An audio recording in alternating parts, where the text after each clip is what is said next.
તમારી સાથે એવું બન્યું છે કે તમે કોઈ જાહેર જગ્યાએ ગયા હો અને ત્યાં તમારો ફોન વાઈફાઈથી કનેક્ટ થઈ જાય, પરંતુ તમને પાસવર્ડ ત્યાંનો ખબર નથી અને આવી સ્થિતિમાં જો કોઈ અન્ય વ્યક્તિ વાઈફાઈથી કનેક્ટ થવા માટે તમારી પાસે પાસવર્ડ માંગે તો ચિંતા ન કરો, તમે પાસવર્ડ જાણ્યા કે જણાવ્યા વગર પણ વાઈફાઈ શેર કરી શકો છો.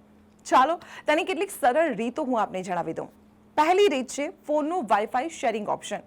ઘણા ફોનમાં built in wifi sharing option હોય છે. જો તમે એન્ડ્રોઈડ ફોનનો ઉપયોગ કરી રહ્યા છો તો કનેક્ટેડ વાઈફાઈ નેટવર્ક પર ટેપ કરો અને શેર ઓપ્શન પર ક્લિક કરો. આ પછી તમારા ફોનમાં એક QR કોડ જનરેટ થશે, જેને સ્કેન કરીને તમારા મિત્રો વાઈફાઈ નેટવર્ક સાથે કનેક્ટ થઈ શકશે. હવે આઈફોન માટેની પદ્ધતિની જો વાત કરીએ તો આઈફોન યુઝર છો અને બીજો આઈફોન યુઝર તમારા પાસવર્ડને શેર કરવા માંગો છો તો બંને ડિવાઇસને આજુબાજુમાં મૂકો, પછી બ્લૂટૂથ ચાલુ કરો અને તમારા વાઈફાઈ સેટિંગ્સને ખોલો.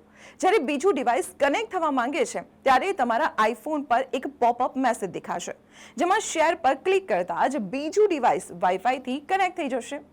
હવે ત્રીજી રીત છે QR કોડ જનરેટ કરીને. જો તમને વારંવાર તમારો વાઈફાઈ પાસવર્ડ દાખલ કરવો પડે છે તો તમે તેનાથી છુટકારો મેળવી શકો છો. ઘણી મફત વેબસાઇટ્સ અને application wifi QR code generate કરવાનો ઓપ્શન આપે છે. આ વેબસાઇટની મુલાકાત લો અને તમારા નેટવર્કનું નામ અને પાસવર્ડ દાખલ કરો. ત્યારબાદ એક QR કોડ જનરેટ થઈ જશે. જરૂર પડે ત્યારે તમે વાઈફાઈથી કનેક્ટ થવા માટે માત્ર આ QR કોડને સ્કેન કરો. હોટસ્પોટથી પણ તમે આ કામ કરી શકો છો. જો તમે તમારો વાઈફાઈ પાસવર્ડ કોઈની સાથે શેર નથી કરવા માંગતા તો તમારા ફોનનો હોટસ્પોટ પણ કામ કરશે. આ માટે એક સરળ પાસવર્ડ સેટ કરો.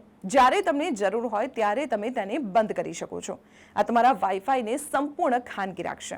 તો આવી જ ઇન્ફોર્મેટિવ માહિતી માટે જોતા રહો સંદેશ ડિજિટલ.